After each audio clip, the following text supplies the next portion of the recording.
ఇప్పుడు మన గాజుల రామవరంలో కూడా no pre EMI option. Just మీరు ఒక 5 లక్షలు కడితే చాలు, మీ ఓన్ ఫ్లాట్ మీకు రిజిస్ట్రేషన్ అవుతుంది.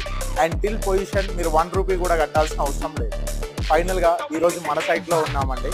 2300 గజాలలో G+5 పర్మిషన్ తోని GHMC అండ్ రేర్ అప్రూవల్స్ తీసుకొని ఫ్లోరూమ్ 9 ఫ్లాట్లు వచ్చేలాగా మనం కంప్లీట్ గా 45 ఫ్లాట్స్ అనేది డిజైన్ చేయడం జరిగిందండి. మనం స్టార్టింగ్ ఫ్రమ్ 45 lakhs బడ్జెట్ లో మనం 2 BHK అనేది తీసుకురావడం జరుగుతుంది. మనకి ఈచ్ ఫ్లోర్ కి 2.5 3 BHK సైజెస్ తోని మనకి 1000 SFT నుంచి మొదలు పెట్టుకుంటే 1450 SFT వచ్చేలాగా మనం కంప్లీట్ గా 9 ఫ్లాట్స్ అనేది డిజైన్ చేయడం జరిగింది. ఇక్కడ గజం రేట్ వచ్చేసరికి 80,000 అనేది పలకడం జరుగుతుందండి. ఇక్కడ 1450 SFT కి మనం 60 గజాల అన్డివైడెడ్ షేర్ అనేది రావడం జరుగుతుంది. అది కూడా మన అఫోర్డబుల్ బడ్జెట్ లో. పూర్తి సమాచారం కోసమైనా లేదు సైట్ విజిట్ కోసమైనా లేదు మీకు ఈ బ్రోచర్ కావాలన్నా కూడా కింద పట్టున్న స్క్రీన్ లో నెంబర్లకి డైల్ చేయండి. పూర్తి సమాచారాన్ని తీసుకోండి. Thank you so much.